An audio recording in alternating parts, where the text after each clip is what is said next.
Bismillahirrahmanirrahim. Assalamualaikum warahmatullahi wabarakatuh. Alhamdulillah wassalatu wassalamu ala Rasulillah wa ala alihi wa sahbihi wa mawalah wa la hawla wa la quwata illa billahi wa ba'du. Alhamdulillah, di malam hari ini kembali Allah subhanahu wa ta'ala pertemukan kita di Masjid Muhajirin, dan pembahasan di malam hari ini kita akan mengenal 10 perkara yang wajib diketahui selama bulan Ramadan, karena kita 2 pekan ke depan insyaallah,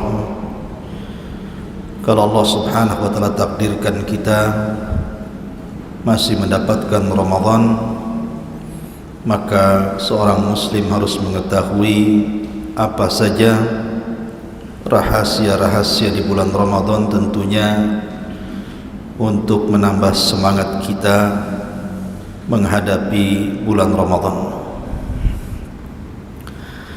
Ma'asyiral muslimin yang dimuliakan Allah subhanahu wa ta'ala, yang pertama, Ramadan wa syahrus siyam. Ramadan dan bulannya orang yang banyak berpuasa. Di dalam Al-Qur'anul Karim Allah Subhanahu wa taala berfirman, Ya ayyuhalladzina amanu taqullaha haqqa ya ayyuhalladzina amanu kutiba alaikumus siyam kama kutiba 'alal ladzina min qablikum la'allakum tattaqun. Wahai orang-orang yang beriman, panggilan dalam Al-Qur'an itu hanya ada 2. Pertama, ya ayyuhan nas, dan yang kedua, ya ayyuhalladzina amanu. Wahai manusia dan wahai orang-orang yang beriman. Di dalam ayat ini Allah subhanahu wa ta'ala mengatakan ya ayyuhalladzina amanu. Apa bedanya? Kalau ya ayyuhan nas itu umumnya mencakup seluruh manusia, baik mukmin ataupun kafir.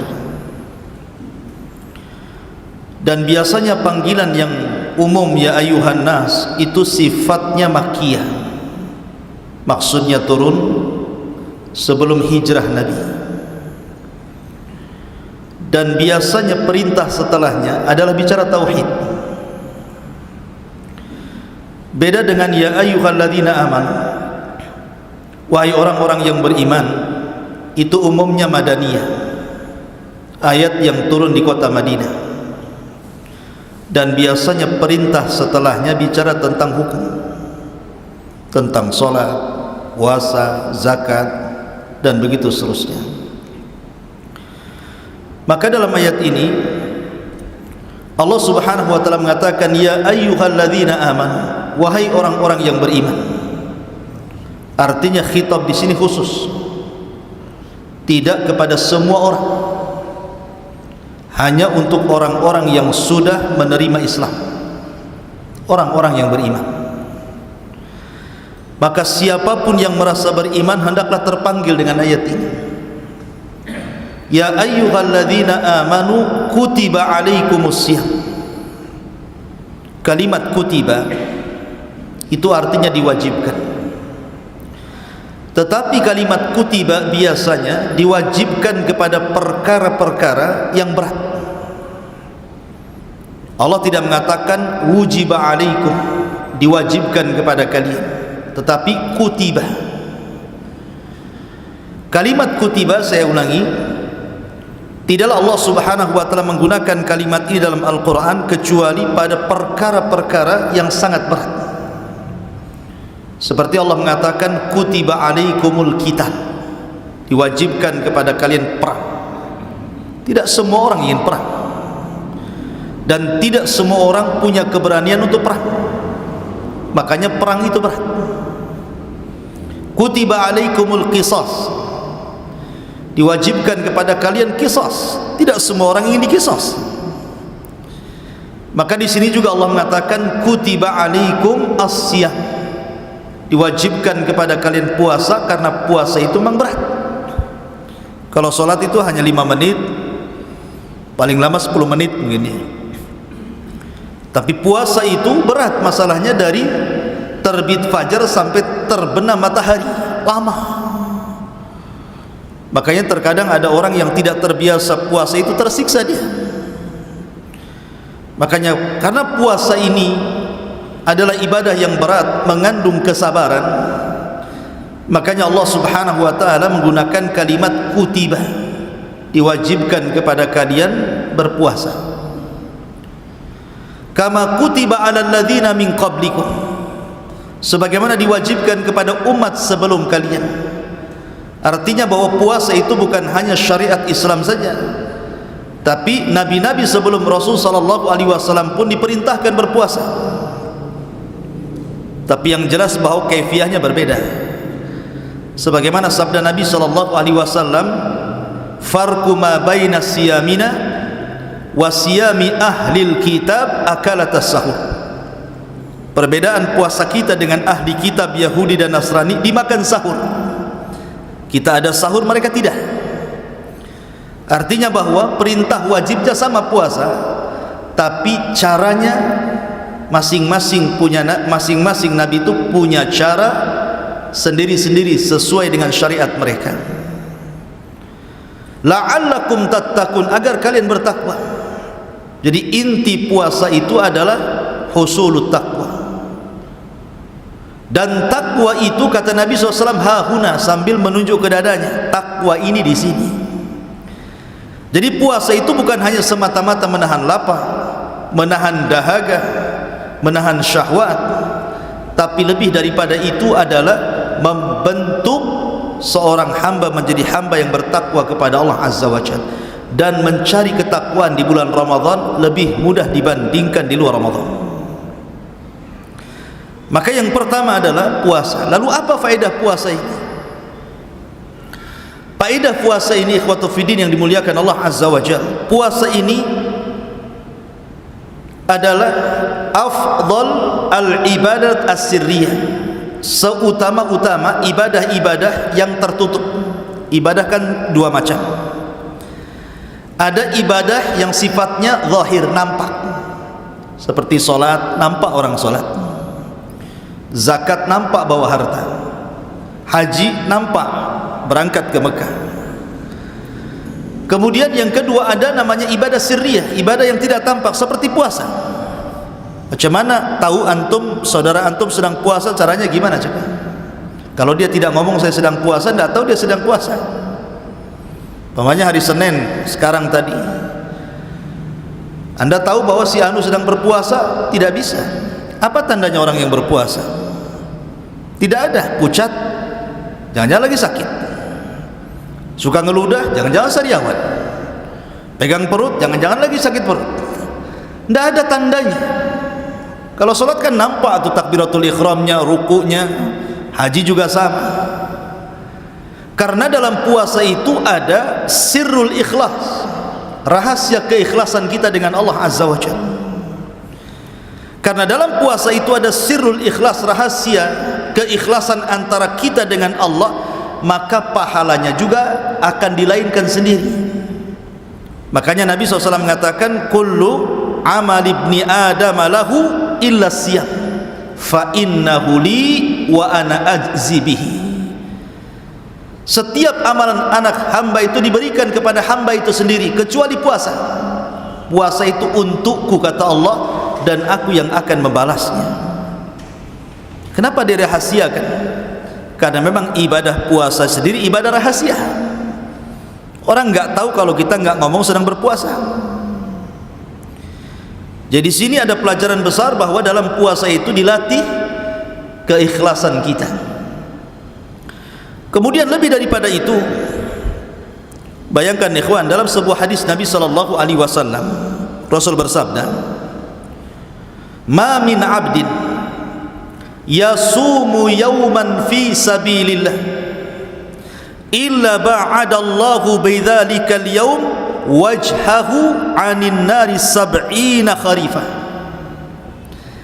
Tidaklah seorang hamba berpuasa satu hari saja dalam rangka di jalan Allah Subhanahu wa taala, kecuali Allah akan jauhkan orang yang berpuasa ini wajahnya dengan api neraka 70 kharifah, 70 musim. 70 kharifah, 70 musim.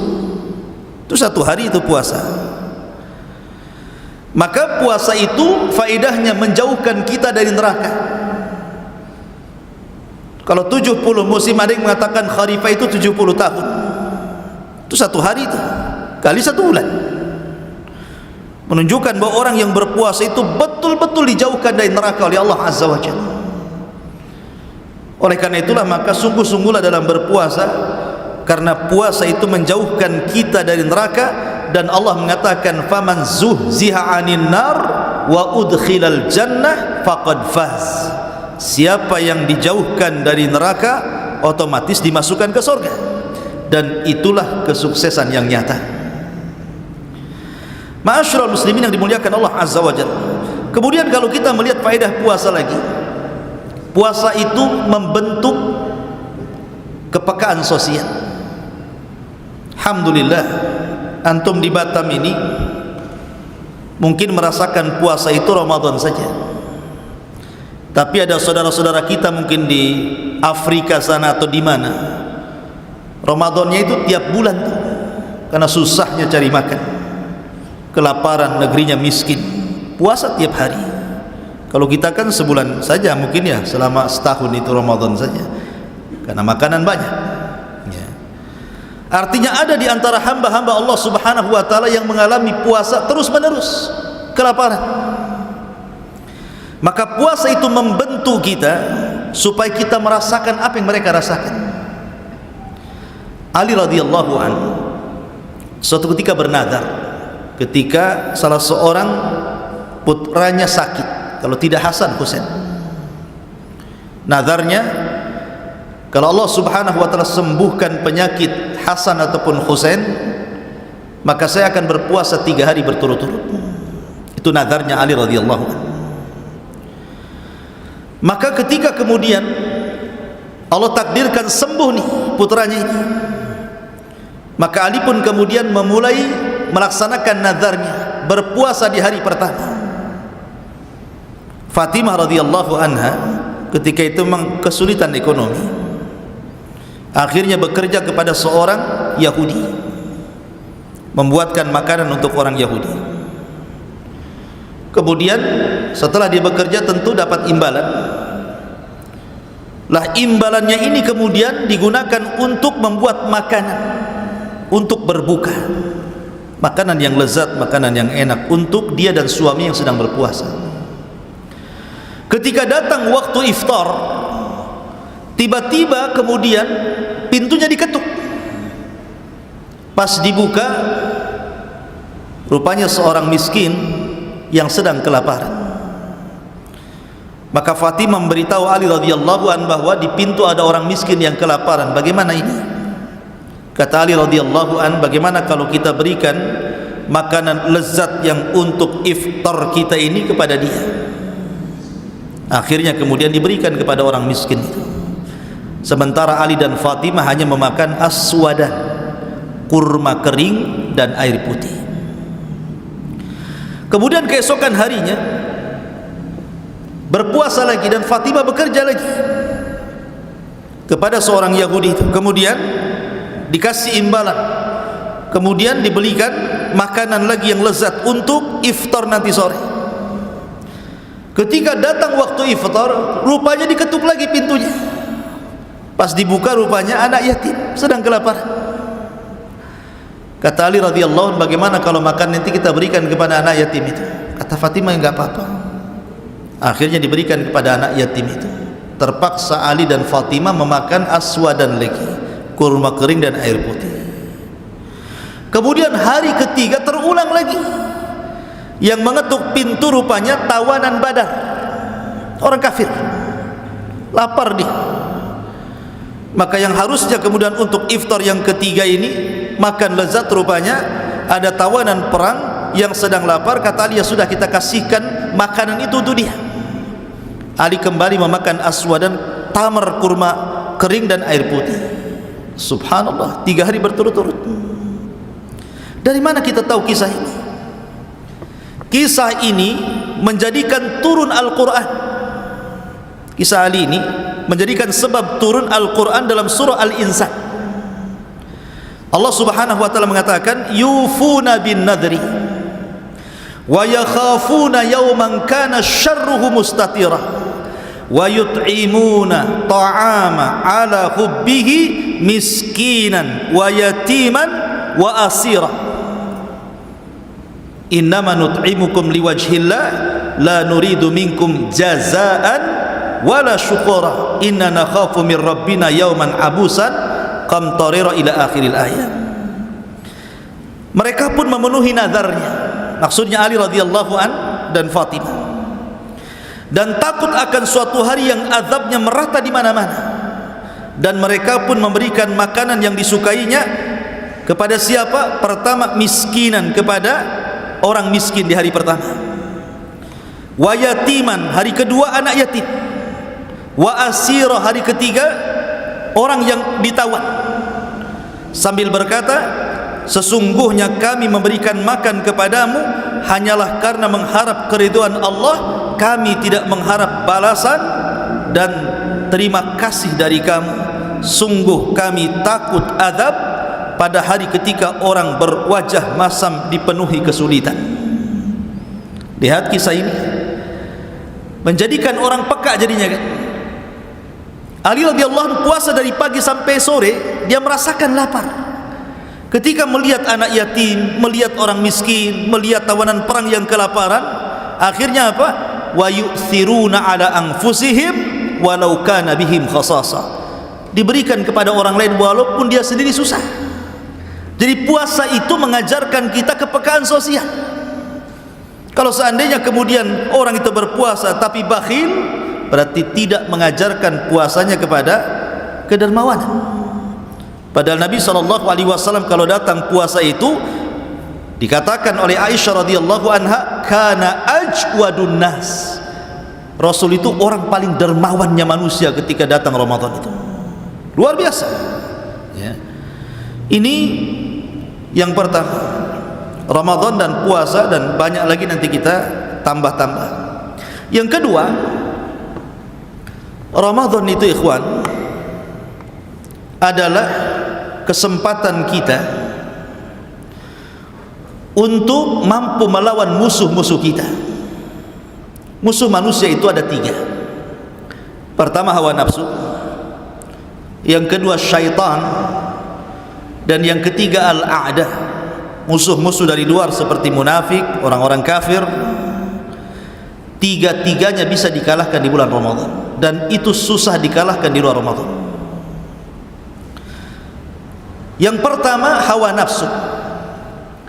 Hawa nafsu bisa dikalahkan dengan puasa. Hawa nafsu bisa dikalahkan dengan puasa. Wa nahan nafsa 'anil hawa fa innal jannata hiyal ma'wa. Kenapa hawa nafsu bisa dikalahkan dengan puasa? Perhatikan hadis Rasul. Rasul sallallahu alaihi wasallam bersabda, ya ma'syaras sabab, man istata'a minkumul ba'ah falyatazawwaj fa innahu aghaddu lil basari wa ahsanu lil faraji. Wahai anak muda, kalau kalian sanggup menikah, menikahlah, karena itu bisa menundukkan pandangan dan menjaga kemaluan. Faman lam yastati', kata Rasul, tapi kalau tidak bisa, fa'alaikum bisyam, maka wajib kalian untuk puasa. Kenapa? Fa innalahu wija, karena puasa itu benteng, benteng kita dengan hawa nafsu. Kemudian juga kalau kita melihat macam-macam hawa nafsu, yang paling bahaya itu kan 4. Hawa nafsu yang paling bahaya itu 4. Pertama, kathratul akli, banyak makan. Yang kedua, ya termasuk kasratul akli wasyurbi, banyak makan dan minum. Yang kedua, kasratul kalam, banyak bicara. Yang ketiga, kasratul manam, banyak tidur. Yang keempat, kasratu mukhalatatin nas, banyak bergaul dengan manusia. Ini sebab hawa nafsu terbesar. Pertama, banyak makan dan minum. Karena kalau orang terlampau kenyang, makan dan minum tidak dijaga sama sekali, maka dia akan malas untuk ibadah. Orang yang banyak makan, apalagi hobi kuliner gitu ya, ini akan menyulitkan orang untuk ibadah. Dan Ramadan mengurangi itu, mengurangi makan minum. Gimana mau makan minum? Ditahan, tidak boleh makan minum. Dari pagi sampai sore tak boleh makan minum. Yang kedua, banyak bicara. Karena orang yang banyak bicara itu banyak salahnya biasanya. Orang kalau banyak bicara itu mesti banyak keplesetnya. Kalau banyak keplesetnya, banyak dosanya. Kalau banyak dosanya, pasti neraka tempatnya, kan itu. Lah ketika puasa, orang malas bicara. Coba saja orang puasa, saya aja ceramah siang-siang udah kehausan, malas orang bicara itu. Kemudian juga kasratul manam, banyak tidur. Orang puasa itu harusnya susah tidur, kan lagi lapar dia. Anehnya orang yang puasa tidur aja. Ada ya, harusnya orang yang puasa susah tidur, karena orang lapar tuh susah tidur biasanya.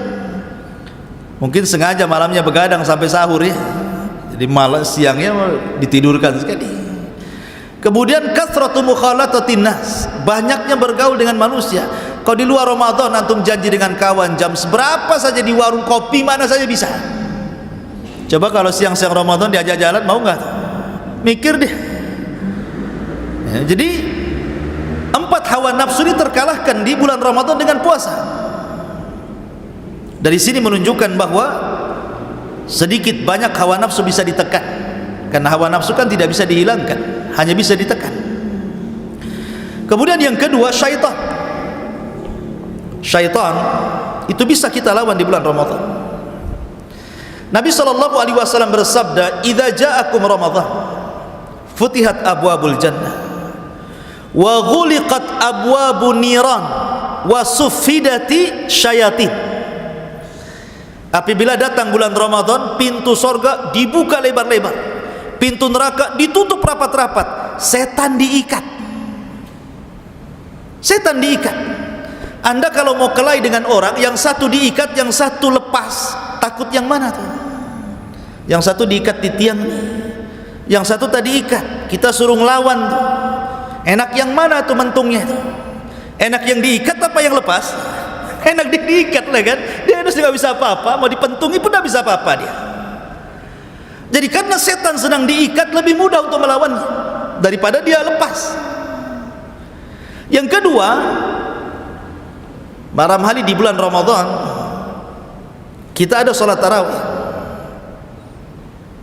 Artinya orang yang sedang sholat tarawih itu memperbanyak baca Quran. Kemudian selepas sholat tarawih ada tadarus lagi. Dan orang yang membaca Quran itu paling tidak disukai syaitan. Makanya lihat orang yang meruqyah, apa yang dibaca? Quran. Lari dia setannya tuh. Ya. Makanya ketika kemudian Ramadan banyak orang yang membaca Quran di mana-mana, maka syaitan semakin jauh dari hamba-hamba Allah Subhanahu wa taala. Dari sini kita bisa melawan syaitan. Kemudian yang ketiga, melawan al-a'da, musuh-musuh dari luar, munafik, orang-orang kafir contohnya. Saya belum pernah membaca sebuah sejarah peperangan yang selalu dimenangkan Allah Subhanahu wa taala kecuali perang di bulan Ramadan. Banyak peperangan kaum muslimin itu yang banyak ditolong dan dimenangkan rata-rata terjadi di bulan Ramadan. Contoh dua saja perang yang sangat besar, yang dengan dua perang ini menjadikan kejayaan Islam. Pertama perang Badar, yang kedua Fathu Mekah. Dua-duanya terjadi di bulan Ramadan. Sampai Allah abadikan dalam Al-Quran, "Idza jaa nasrullahi wal fath." Apabila datang pertolongan Allah di Badar dan Fathu Mekah. Badar terjadi 17 Ramadan. Fathu Mekah juga sama terjadi di bulan Ramadan. Dua-duanya Allah menangkan, dan itu yang menentukan perang jaya dan tidaknya Islam di zaman itu. Dari sini menunjukkan bahwa kita bisa melawan banyak musuh di sini. Makanya kenapa kemudian bulan Ramadan disebut Syahrul Intisar, bulan kemenangan. Bagi yang sungguh-sungguh melawannya ya. Masalahnya banyak juga kemudian di bulan Ramadan harusnya orang puasa dia pula tak puasa. Harusnya orang sholat tarawih sibuk pula main-main di luar gitu. Jadi dia rugi orang seperti ini. Ini yang kedua. Yang ketiga, bahwa Ramadan itu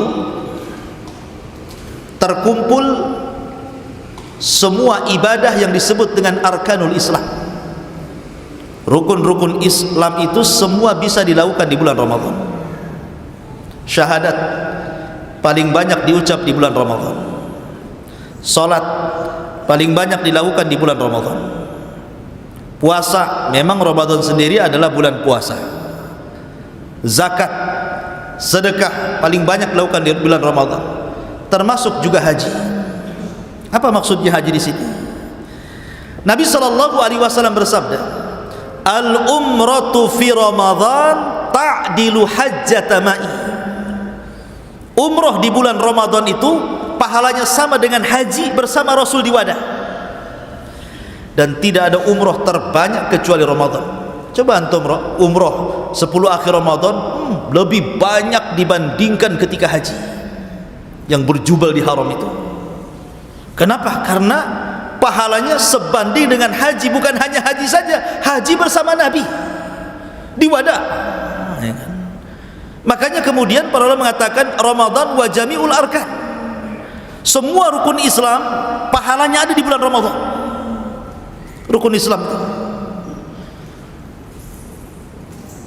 Di zaman Rasul ada seorang wanita menangis gara-gara tidak ikut haji bersama Rasul. Karena haji umrah Nabi SAW kan 4 kali ya. Kemudian ditutup dengan haji wada. Jadi wanita ini menangis gara-gara tidak bisa haji bersama Rasul. Tetapi wanita ini pernah umrah Ramadan bersama Rasul.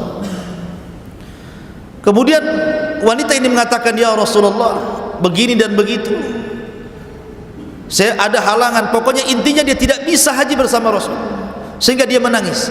Kata Nabi SAW, "Bukankah engkau pernah umrah bersamaku di bulan Ramadan?" Kata wanita ini, "Ya." Dari sinilah sebab Rasul mengatakan, "Al-umratu fi Ramadan ta'dilu hajjata ma'i." Umrah di bulan Ramadan sebanding dengan haji bersamaku. Luar biasa. Ma'asyiral muslimin yang dimuliakan Allah Azza wa Jalla. Kemudian yang keempat. Yang keempat. Hah? Yang keempat aja lah. Biar banyak. Yang keempat, Ramadan dengan mustajabu doa. Dengan mudahnya dikabulkan doa. Perhatikan ikhwatu fiddin muliakan Allah Azza wa Jalla, ayat Al-Baqarah ayat 187. "Wa idza sa'alaka ibadi anni fa inni qarib. Ujibu da'watad da'i idza da'an falyastajibu li wal yu'minu bi la'allahum yarshudun." Dan apabila hamba-hambaku bertanya kepadamu wahai Muhammad tentang aku, maka sesungguhnya aku dekat. Aku kabulkan permohonan orang yang berdoa apabila dia berdoa kepadaku. Maka hendaklah mereka memenuhi perintahku dan beriman kepadaku agar mereka mendapatkan petunjuk.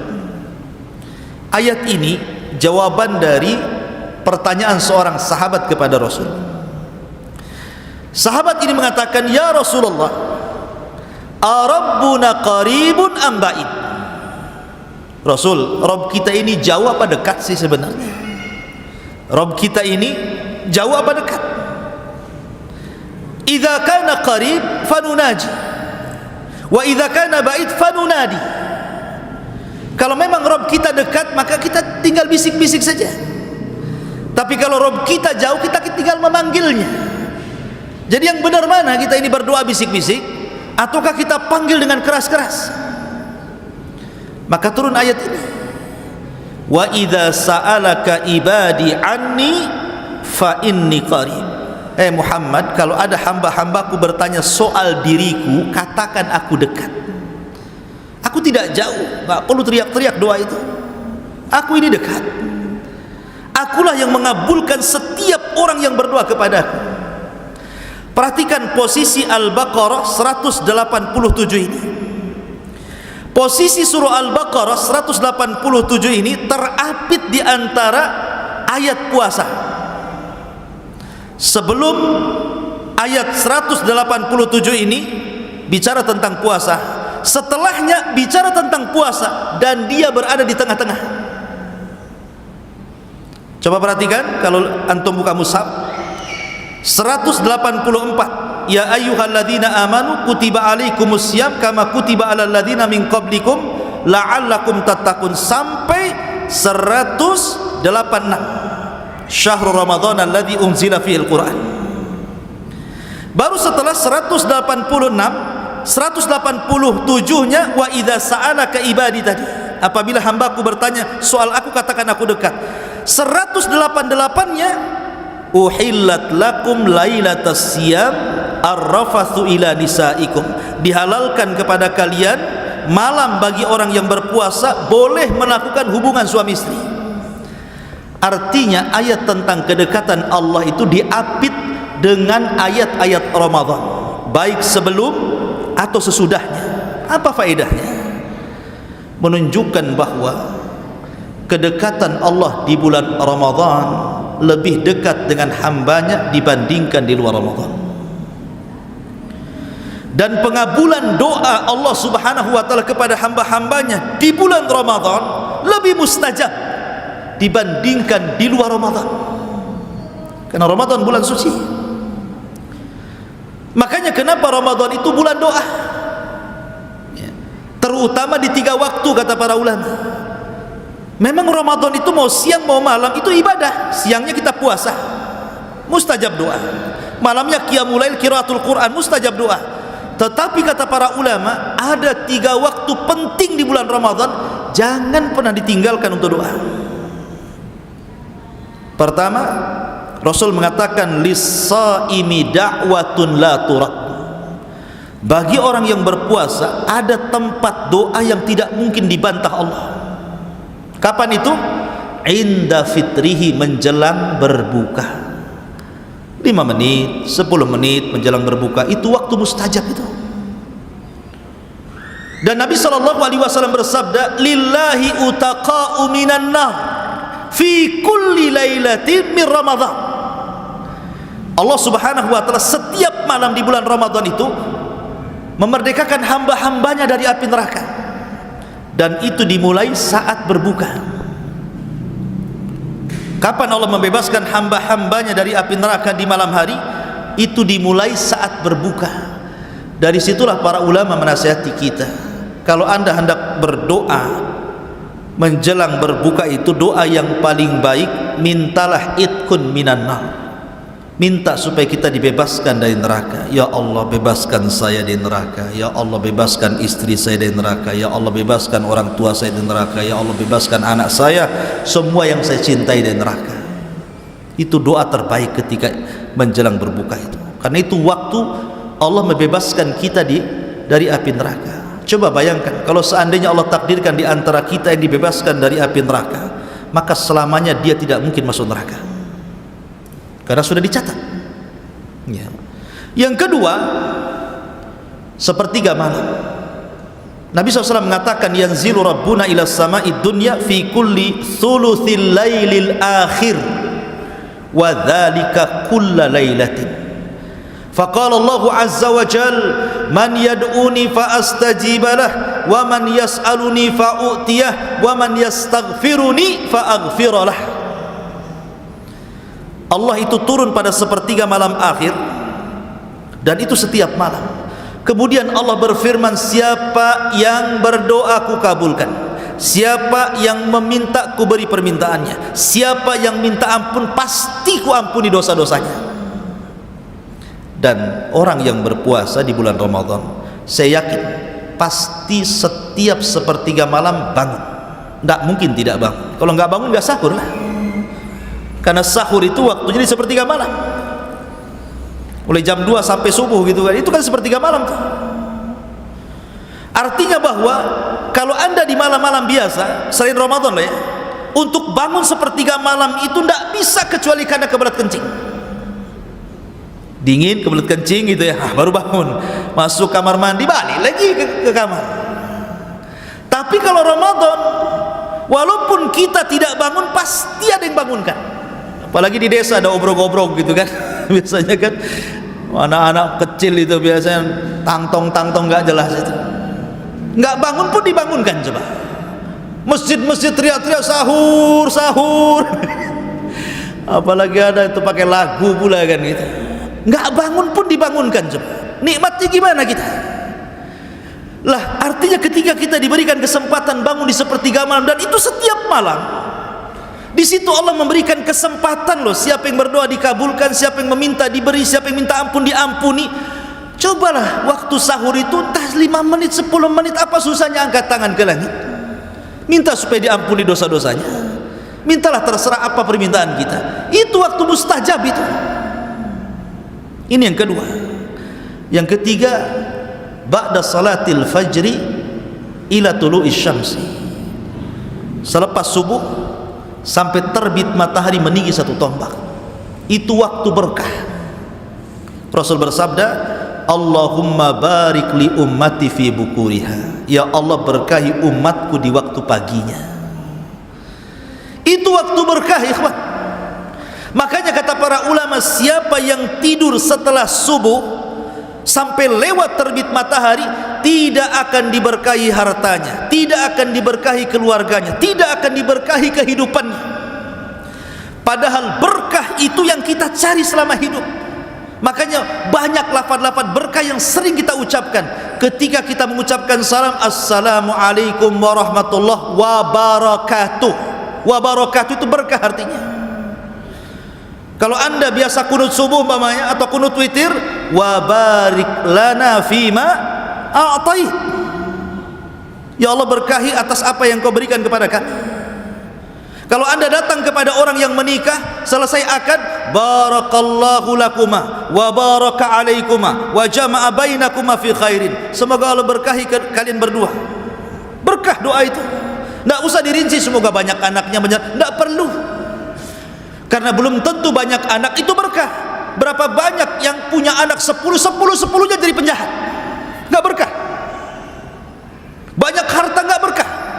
Yang kita perlu itu keberkahan. Makanya Ayub alaihi salatu wassalam, ketika dia baru disembuhkan dari penyakitnya itu, 18 tahun penyakitnya itu, dia sabar.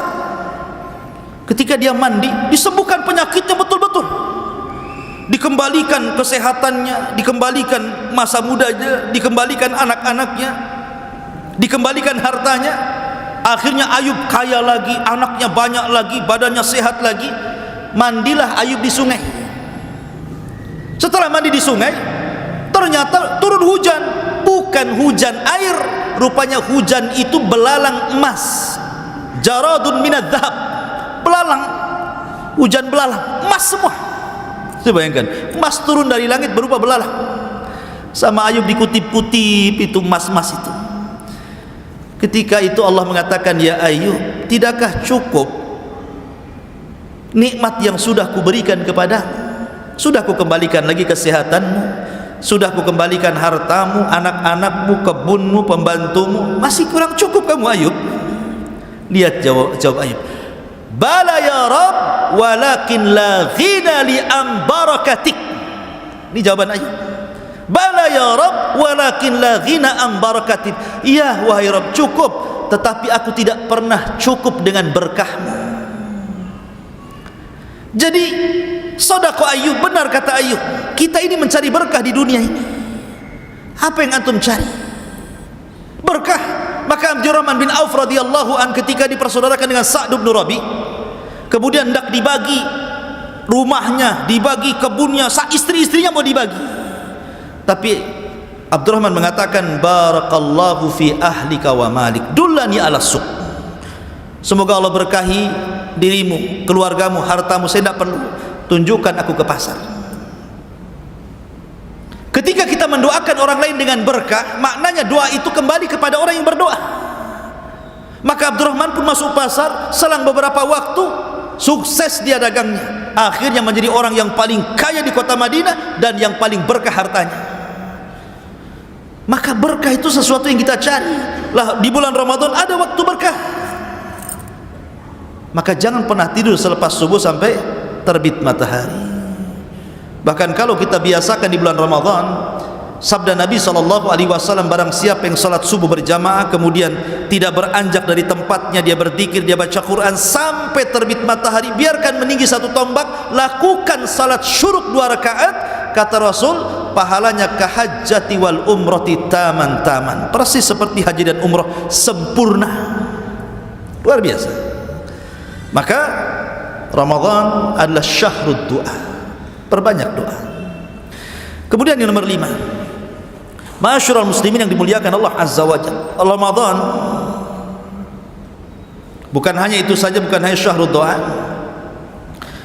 tapi Ramadan juga ikhwatu fiddin mengingatkan kita kepada hari akhir. Ketika antum dikumpulkan di padang mahsyar, tidak ada makan, tidak ada minum. Di padang mahsyar itu tidak ada makanan, tidak ada minuman, lapar dan haus. Matahari di atas kepala 1 mil, keringat bercucuran. Maka ketika kita berpuasa di bulan Ramadan, kita diingatkan kepada hari itu, hari di mana kita tidak akan makan dan minum. Maka ketika orang berpuasa itu harusnya diingatkan dengan hari itu. Makanya kenapa Ramadan itu disebut syahrut taghyir, bulan mudah orang itu merubah diri. Karena hidayah itu paling banyak di bulan Ramadan. Syahrul Ramadan alladzi unzila fihi al-Qur'an hudan linnas wa bayyinatin minal huda wal furqan. Syahrul Ramadan alladzi unzila fihi al-Qur'an, bulan Ramadan itu bulan diturunkan Al-Qur'an, hudan sebagai petunjuk, dan petunjuk yang paling banyak diberikan Allah, dan yang menerima petunjuk di bulan Ramadan jauh lebih besar dibandingkan di bulan yang lainnya. Orang yang masuk Islam itu banyak di bulan Ramadan. Orang yang bertobat itu banyak di bulan Ramadan. Sampai-sampai artis saja tidak pakai jilbab di bulan Ramadan. Kenapa? Menghormati Ramadan katanya. Walaupun habis Ramadan dicabut lagi kadang-kadang. Ya ikhwan, ada orang yang berubah itu walaupun hanya karena malu menghormati Ramadan, tapi kan dia berubah dia. Coba kalau seandainya perubahan itu diteruskan sampai di luar Ramadan, dapat hidayah terus dia. Ya wajar ikhwan. Kenapa kemudian manusia itu mudah berubah di bulan Ramadan? Jangan lagi manusia, alam semesta lo bisa berubah di bulan Ramadan. Alam semesta ini semua berubah di bulan Ramadan. Pintu langit terbuka semuanya, pintu sorga terbuka semuanya, pintu neraka tertutup semuanya, setan-setan diborgol. Ini terjadi perubahan luar biasa. Alam semesta, saat sorganya, saat nerakanya, saat setannya lo berubah. Gimana kita tidak berubah? Alam semesta saja bisa berubah, masa kita tidak bisa berubah itu? Makanya Ramadan itu syahrut taghyir, karena kita diingatkan dengan padang mahsyar, harus punya rasa takut. Sebelum kita betul-betul kelaparan di akhirat kan gitu, maka buatlah perubahan di bulan Ramadan. Karena hidayah di bulan Ramadan itu lebih mudah. Dan itu kita saksikan ikhwan.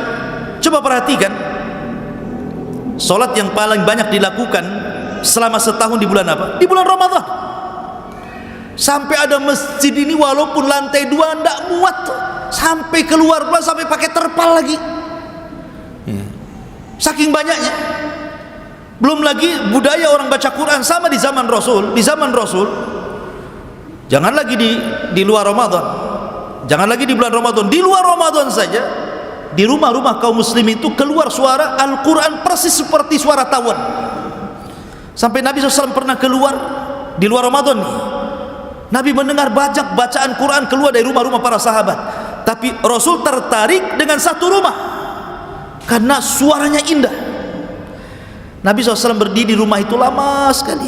Dia dengarkan bacaan Sahibul Bait itu. Rupanya di dalam rumah itu adalah Abu Musa al-Ash'ari radhiyallahu anhu. Indah sekali bacaannya. Rasul sampai takjub, sampai tidak terasa berdiri lama di malam itu sampai hampir mendekati subuh. Kemudian Nabi SAW setelah itu pulang sholat subuh. Setelah sholat subuh dia panggil Abu Musa al-Ash'ari dan mengatakan, ya Abu Musa, semalam aku berdiri di samping rumahmu sementara kau melantunkan Al-Quran, demi Allah la sautuka kamizmar min mazamiri ahli Daud, suaramu indah seperti Daud kalau melanggamkan Zabur.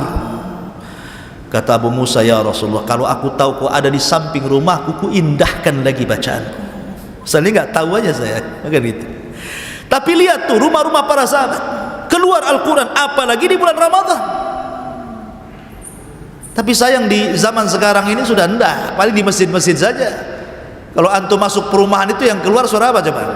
TV dikeras-kerasin, dangdut macam-macam di situ. Nggak ada lagi suara Quran. Tapi di masjid-masjid alhamdulillah masih ada gitu kan di bulan Ramadan itu. Ada yang sampai jam 2 tuh, nggak peduli tetangga terganggu atau enggak, punya ngaji saja. Setelah dilihat di masjid rupanya kaset kan. Ma'asyiral muslimin yang dimuliakan, intinya bahwa masih ada orang yang baca Quran itu paling banyak di bulan Ramadan. Di Ramadan itu jarang tuh. Bahkan orang yang tidak baca Quran saja dia bisa mendengar Quran dibaca. Sedekah paling banyak dilakukan di bulan Ramadan. Banyak orang kalau sore-sore datang ke masjid bawa iftar. Luar biasa. Karena Rasul mengatakan, man fattara saim, barang siapa yang beri makan orang yang berpuasa, kana lahu ajru saim, maka dia dapat pahala orang yang berpuasa. Berbondong-bondong orang yang datang ngantar iftar ke masjid sampai dijadwal kalau di perumahan itu.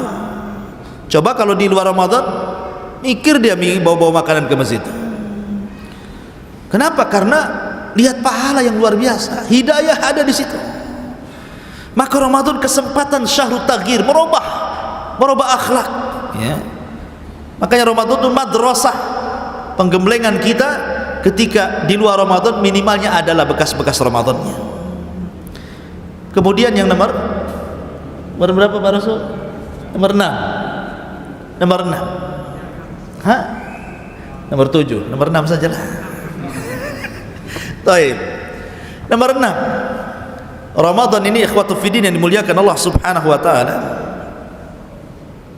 adalah pelajaran besar nih, namanya Ar-Ramadan wal Khawatim. Ramadan itu ada pelajaran besar tentang pentingnya memperhatikan akhir dari kehidupan kita. Karena orang itu bukan dilihat di awal, bukan dilihat di tengah, tapi dilihat di akhir. Al-a'mal bi khawatimiha. Amal itu ditentukan akhirnya. Makanya ada istilah husnul khotimah atau su'ul khotimah. Coba kita perhatikan Ramadan. Ramadan ini kalau kita bagi 3, pakai kaidah tatslis, bagi 3. 10 awal, 10 tengah, 10 akhir. Mana yang lebih afdal? 10 akhir. Yang paling afdal dari Ramadan itu 10 akhir. Kenapa? Karena di 10 akhir ada Lailatul Qadar, yang tidak ada di 10 awal, 10 tengah. Dan Rasul mengatakan, iltamisu Lailatul Qadri fi ashril awakhir min Ramadan. Carilah Lailatul Qadar di 10 akhir Ramadan, tepatnya di tanggal-tanggal ganjil 21, 23, 25, 27, 29 kan itu. Taib, kita urut dari hari dulu. Hari ini satu hari 24 jam itu. Kalau kita urut dari terbit matahari, sepertiganya dari pagi sampai duhur, sepertiga tengah dari duhur sampai isya, sepertiga akhirnya dari isya sampai ke subuh. Mana yang lebih afdal? Dari isya sampai ke subuh. Kenapa? Karena di situ ada sepertiga malam. Allah turun ke langit dunia. Kita masuk ke minggu. Bumi diciptakan hari Ahad dan diakhiri hari Jumat. Kita bagi 3. Minggu atau Ahad, Senin. Ini sepertiga pertama. kemudian Selasa, Rabu, ya kan? Kamis, Jumat. Berarti yang akhirnya di Kamis dan Jumat kan? Karena Sabtu kan tidak, karena cuma 6 hari penciptaan langit dan bumi itu.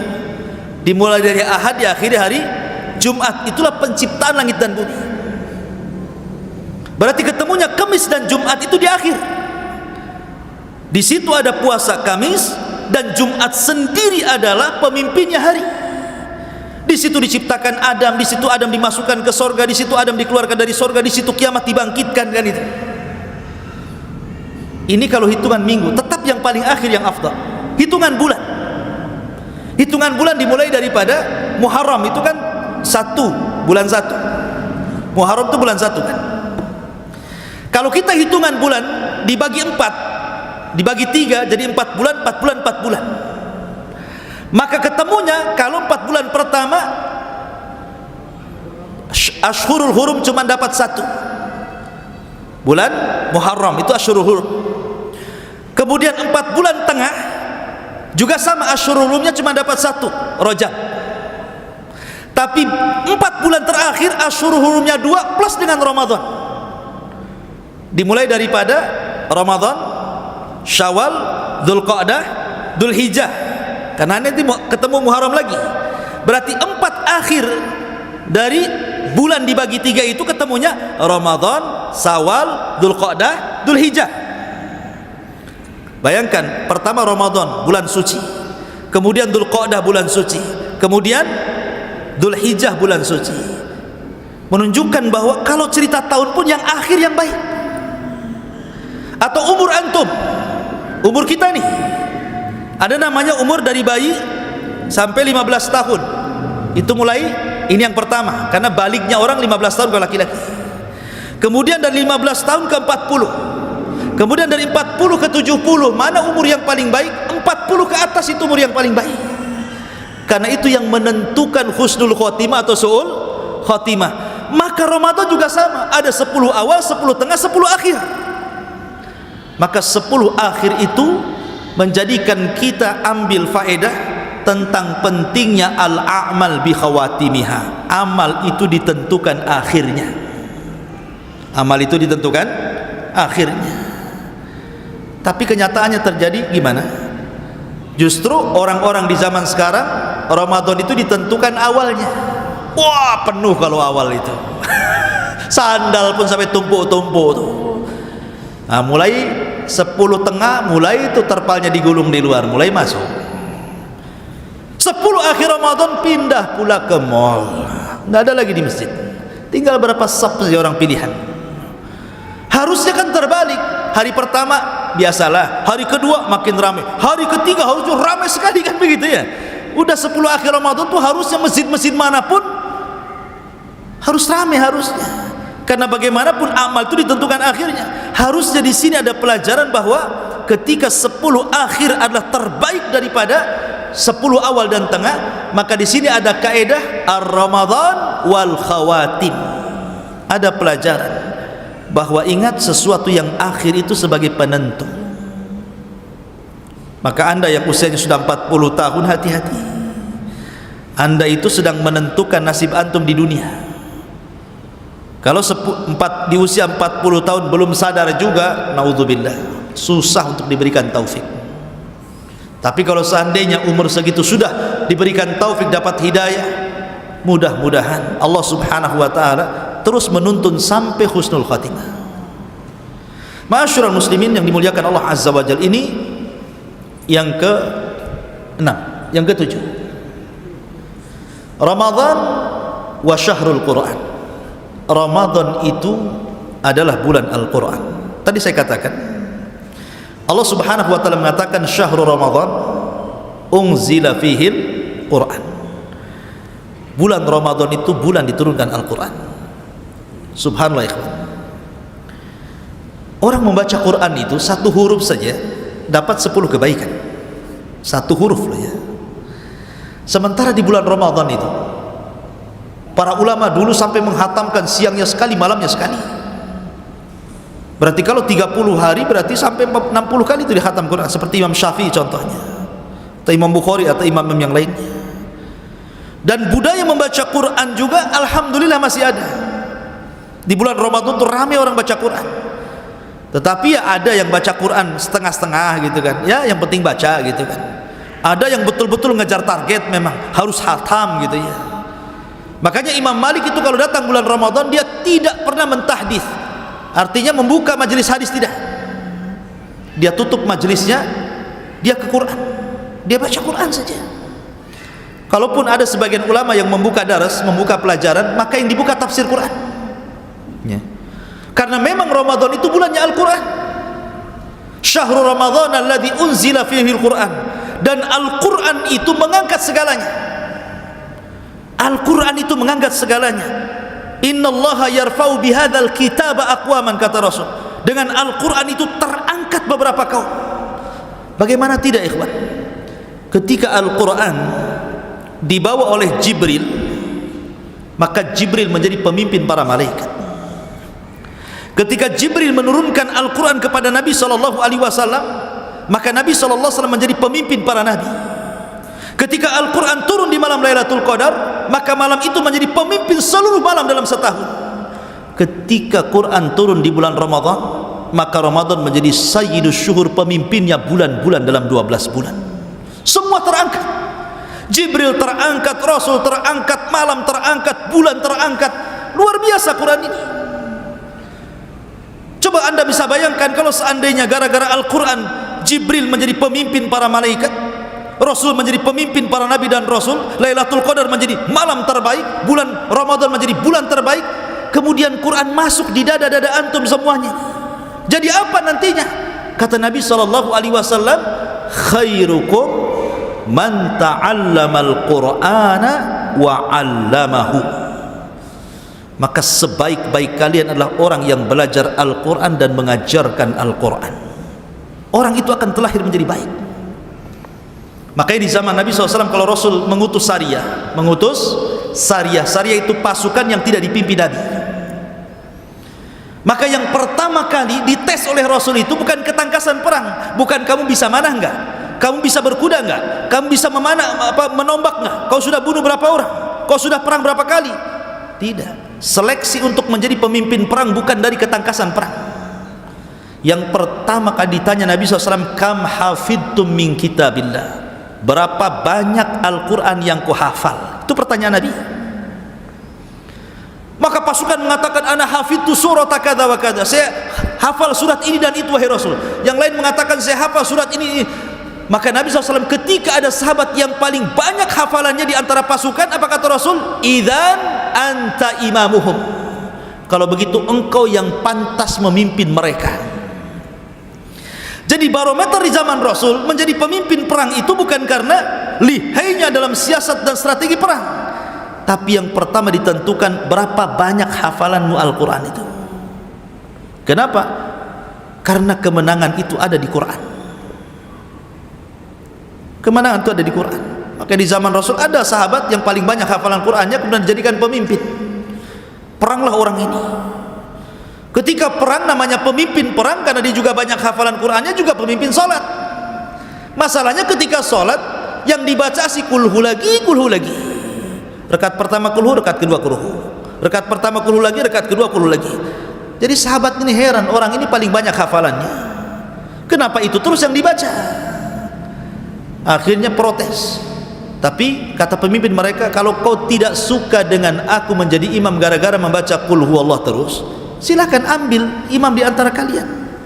Tapi mereka tidak mau melanggar perintah Rasul, karena bagaimanapun yang memimpin perang dia pula yang memimpin sholat masalahnya. Akhirnya selepas pulang lapor kepada Rasul, ya Rasul, pemimpin kami ini aneh, sholatnya asikulu terus gitu kan. Akhirnya dipanggil dan mengatakan, apa yang mencegahmu untuk membaca surat yang lain wahai fulan? Maka orang ini mengatakan, karena saya fa inni uhibbuha ya Rasulullah, karena saya suka dengan surat itu. Sama dengan kita suka juga ya. Kenapa? Kata Rasul, karena dalam surat itu terdapat nama-nama Allah yang agung. Qul huwallahu ahad, hus-samad, ya kan? Allah itu kan nama-nama Allah yang agung tuh. Maka Rasul mengatakan, hubbuka iyyaha adkhalakal jannah, kecintaanmu kepada surat ini insya Allah menyebabkan kamu masuk surga, kata Rasulullah. Bahwa Nabi memilih seseorang itu karena Quran. Makanya ketika Amir Mekah datang kepada Umar bin Khattab radhiyallahu anhu di masa beliau menjadi Amirul Mukminin, Umar kaget bagaimana Mekah bisa ditinggal dan menghadap ke Madinah, sehingga Umar mengatakan, kau tinggal Mekah, siapa yang menggantikan kamu di sana? Kata Amir Mekah ini mengatakan, Abdurrahman ibn Abza, wahai Amirul Mukminin, tenang, ada wakilku namanya Abdurrahman bin Abza, dia yang mewakiliku untuk memerintah kota Mekah. Umar tak tahu siapa Abdurrahman bin Abza, wakil gubernur tak tahu Umar. Ya. Kata Umar, siapa Abdurrahman ibn Abza itu? Maka Amir Mekah mengatakan, dulu dia mantan budak, wahai Amirul Mukminin, kemudian ku merdekakan, akhirnya ku jadikan dia wakilku. Kata Umar, apa tidak ada orang merdeka? Kenapa mesti mantan budak? Maka dia mengatakan, ya Amirul Mukminin, fa innahu alimun bi kitabillah. Jangan salah Umar, orang itu Ibnu Abza, Abdurrahman ibn Abza itu alim, pakarnya Quran. Maka Umar langsung mengatakan, sadaqallah, sadaqa Rasulullah alladzina qal innallaha yarfa'u bihadzal kitab aqwaman. Sungguh benar ucapan Rasul yang mengatakan, sungguh Allah mengangkat derajat seseorang karena Al-Quran. Quran itu mengangkat derajat. Tapi di zaman sekarang tidak. Zaman sekarang ini para penghafal Quran itu sudah tidak dimuliakan. Contoh ringan yang sering saya contohkan kepada antum, kalau antum punya anak perempuan, dilamar dua orang, satu hafidul Quran tapi miskin, satu dokter gaji 1 miliar. Kira-kira milih mana tuh? Milih dokter lah, gaji 1 miliar. Ini yang hafal Quran nanti aja lah kalau ada adiknya lagi, kalau ada adiknya lagi. Gitu. Enggak lagi. Dokter kalau sekali ngasih saran gitu ya, konsultasi, bayar mahal. Sebentar aja dia, oh penyakitmu ini, obatnya ini 5 menit 50.000, belum resepnya, hanya ngasih resep belum obatnya. Antum WA saya, Ustaz, tanya apa hukum puasa? Puasa Ramadan dia wajib, tak ada ngirim pulsa pun tak ada. Kacau. Konsultasi agama loh, padahal agama yang menyelamatkan antum dari dunia. Tak ada orang gara-gara konsultasi saya ditransfer duit. Syukran Ustaz, jazakallahu khairan, atas jawabannya saya kirim 100.000. Wah, kan enak tuh kalau Ustaz kayak gitu. Ini enggak ya, soal dunia saja bayar mau ngeluarin tuh, tapi akhirat tak ada. Lihat gaji guru TPQ dengan gaji universitas itu yang ngajar matematika, ngajar apa-apa. Berapa gaji TPQ ini? Pada jelas-jelas ngajar akhirat loh, yang menjadikan orang selamat dunia akhirat. Makanya kalau di zaman dulu betul-betul dimuliakan ulama, agama dimuliakan. Makanya wajar kalau seandainya Allah mengatakan, wa qala ar-rasul inna qaumi ittakhadhu hadzal qur'ana mahjura. Berkata Rasul, sesungguhnya kaumku nanti suatu ketika akan meninggalkan Al-Quran sedikit demi sedikit. Harusnya momen Ramadan adalah momen kita mengagungkan Al-Quran kembali, karena itu bulannya Al-Quran. Ini yang nomor 7. Yang nomor 8, bulan Ramadan adalah syahrul maghfir, bulannya mudah orang itu diampuni dosa. Ibadah vital di bulan Ramadan itu cuma 3 ibadah pokok di bulan Ramadan itu. Pertama puasa, jelas. Yang kedua tarawih, yang ketiga Lailatul Qadar. Kalau disebut Ramadan tidak lepas dari 3 perkara ini: puasa, tarawih, Lailatul Qadar, kan itu. Perhatikan hadis Nabi SAW, man shoma Ramadanan imanan wahtisaban ghufira lahu ma taqaddama min dhanbi. Man qama Ramadanan imanan wahtisaban ghufira lahu ma taqaddama min dhanbi. Wa man qama lailata qadrin imanan wahtisaban ghufira lahu ma taqaddama min dhanbi. Barang siapa yang berpuasa, dia meyakini kewajibannya, beriman dengan kewajibannya, mengharap pahala Allah, diampuni dosa-dosanya. Barang siapa yang qama Maksudnya qoma di sini salat tarawih. Penuh dengan iman dan mengharap pahala Allah, diampuni dosa-dosanya.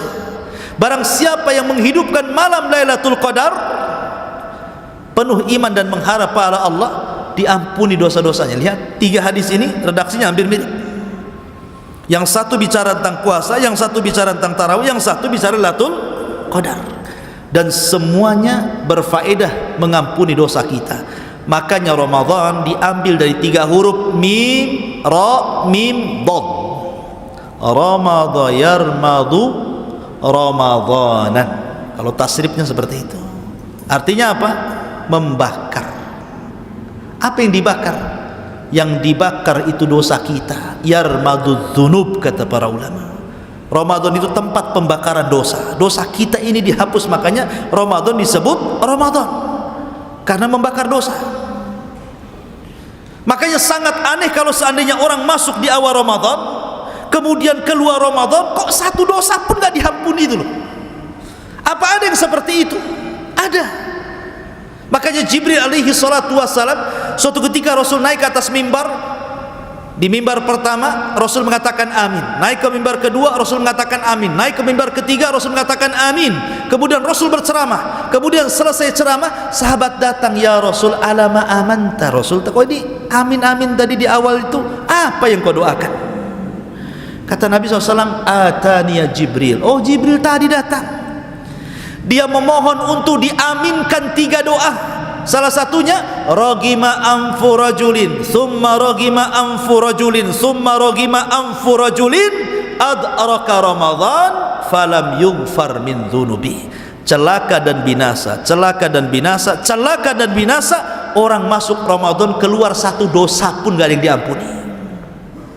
Maka Rasul mengatakan fakultu amin, ku aminkan kecelakaannya. Maka rugi kalau orang masuk Ramadan kok sebelum Ramadan, masuk Ramadan, setelah Ramadan kok sama saja, nggak ada pengaruhnya Ramadan itu. Kan banyak di masyarakat tuh orang yang nggak, kayaknya biasa saja, nggak puasa itu kayak nggak beban dosa gitu kan. Saya tuh pernah melihat tukang bangunan tuh biasa aja makan minum nggak jelas. Jadi kalau memang Ramadan tidak ada pengaruh sama sekali, rugi dia. Sudah nunggu setahun gitu ya, sudah sampai setahun, yang ditunggu gak ada pengaruh. Ramadan itu tempat kita diampuni dosa. Harusnya puasa kita menjadikan dosa kita terhapus, sholat malam kita menjadikan dosa kita terhapus, malam Lailatul Qadar juga sama. Ini yang nomor 8. Yang nomor 9, Ramadan itu tempat ajang kita untuk meraup pahala sebanyak-banyaknya, karena tempat mudha'afatul ajr. Pahala-pahala kita itu mudah diganda-gandakan di bulan Ramadan itu. Pahala kita selama Ramadan itu hampir semua ibadah diganda-gandakan pahalanya. Maka kalau seandainya momen Ramadan tidak digunakan sebaik mungkin untuk beribadah, rugi dia, rugi. Karena ini tempatnya orang itu menggandakan pahala. Selama setahun mungkin kita lalai tidak membaca Quran, lalai tidak sholat malam, lalai tidak berzikir, lalai tidak puasa. Ini Ramadan kesempatan nih. Karena biasanya kalau ibadah rame-rame itu lebih mudah dibandingkan ibadah sendiri. Contoh qada Ramadan. Antum punya utang Ramadan nih, mau bayar tuh sulit kayaknya. Jatuh-jatuhnya bulan Sya'ban, setahun. Itu kalau ingat. Tapi kalau ibadah rame-rame itu kan semangat tuh. Kayak puasa rame-rame kan semangat kita, walaupun lapar-lapar, malu juga kita mau buka. Minimalnya ada malu lah kan itu. Kalau tidak ikut tarawih sendiri kayaknya gimana gitu. Lah dari situ sebenarnya kita sudah dibantu untuk merangsang ibadah sebenarnya. Apalagi di bulan Ramadan itu ada satu malam yang menentukan takdir kita setahun yang akan datang, Lailatul Qadar. Dan Lailatul Qadar itu Allah hanya menyebutkan akhirnya, tidak menyebutkan awalnya kan. Salamun hiya hatta matla'il fajr, disebutkan akhirnya waktu fajar, tapi tidak disebutkan awalnya. Inna anzalnahu fi lailatul qadr wa ma adraka ma lailatul qadr, lailatul qadri khairum min alfi syahrin, tanazzalul malaikatu warruhu fiha bi idzni rabbihim min kulli amrin, salamun hiya hatta matla'il fajr. Tidak disebutkan awalnya, hanya disebutkan akhirnya waktu fajar. Lalu kapan awalnya Lailatul Qadar itu? Kata para ulama, malam itu terbagi menjadi dua. Ada malam indallah, ada malam indannas. Ada malam menurut Allah, ada malam menurut manusia. Kalau malam menurut kita ketika terbenam matahari, masuk malam, itu kata kita. Tapi indallah, di sisi Allah beda. Nabi SAW bersabda, yata'aqabuna fikumul malaikatu malaikatul laili wa malaikatul nahar. Allah memberikan tugas kepada para malaikat untuk mencatat kebaikan kita itu. Ada malaikat yang sipnya malam hari, ada malaikat yang sipnya siang hari. Ini khusus mencatat kebaikan, beda dengan raqib atid, baik buruk dicatat dia. Tapi malaikat yang ditugaskan ini, yang malam sama yang siang ini, khusus mencatat kebaikan saja. Ketemunya di mana? Ketemunya di dua solat. Pertama solat asar, yang kedua solat subuh. Allah berfirman kepada para malaikat, ma taraktum ibadi, sedang apa kau tinggalkan hamba-hambaku?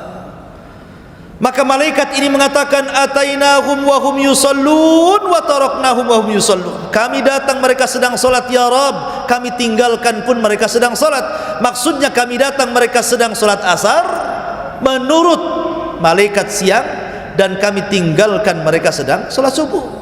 Kata malaikat malam, kami datang mereka sedang solat subuh ya Rabb, kami tinggalkan mereka sedang solat asar.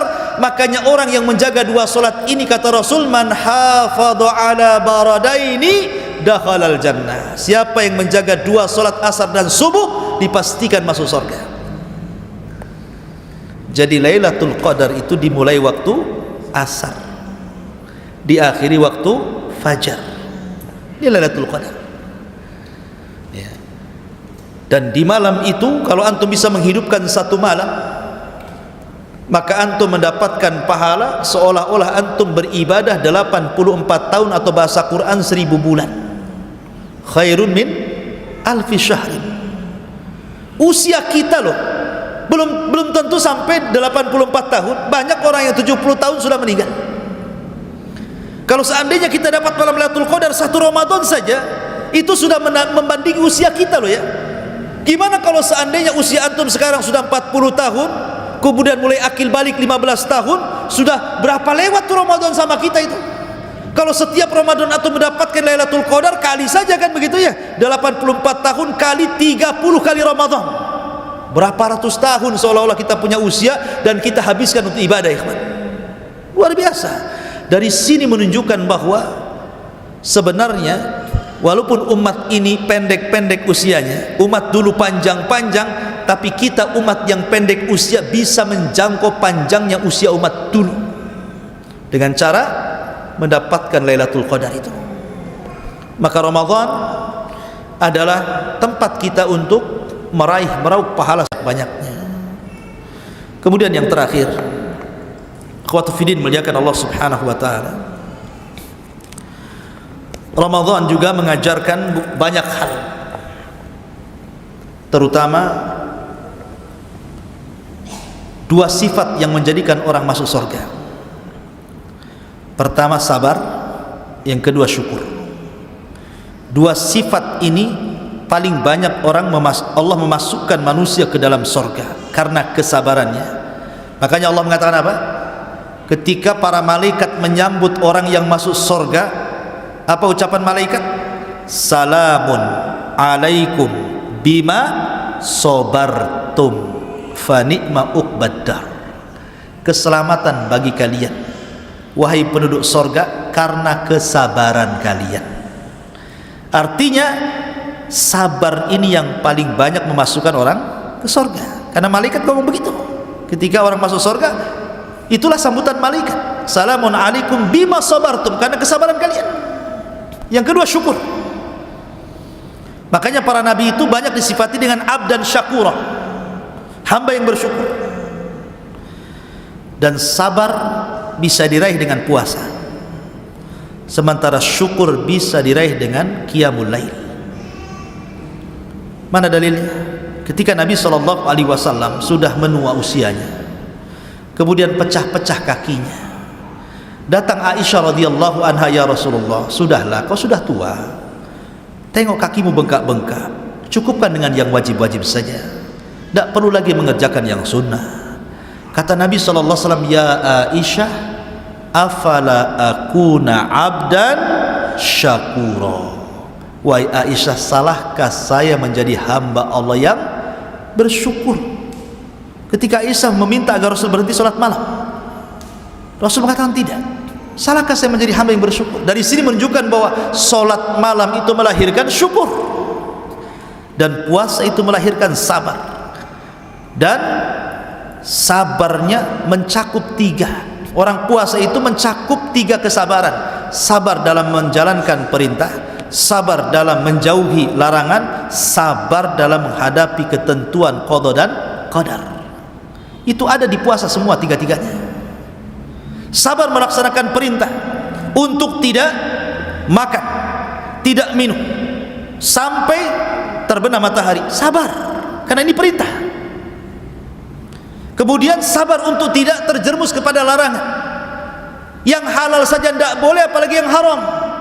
Menggauli istri itu halal, siapa yang bilang haram? Tetapi dilarang. Di bulan Ramadan kan dilarang, tidak boleh orang puasa menggauli istrinya. Yang halal lo dilarang, bagaimana mungkin kemudian yang haram? Yang mubah saja dilarang, makan minum itu kan mubah, tapi dilarang juga, apalagi yang haram. Kemudian ketika kita merasakan lapar, haus, itu takdir Allah Azza wa Jalla. Maka 3 kesabaran itu ada dalam puasa. Makanya kenapa puasa itu pahalanya tidak terkira, innama yuwaffas sabiruna ajrahum bighairi hisab, ya. Sesungguhnya pahala bagi orang-orang yang sabar akan diberikan tanpa batas. Makanya puasa itu milikku, kata Allah, aku yang akan mengganjarnya. Begitu juga syukur, ya. Maka 2 sifat ini terkumpul deh, penyabar dan bersyukur. Sabar dengan puasa, syukur dengan qiyam al-lail. Wallahu a'lam, dan banyak lagi faedahnya, tapi sudah jam 9 lebih. Baik, kita buat tanya jawab sebentar saja 5 menit. Kalau ada yang bertanya silahkan.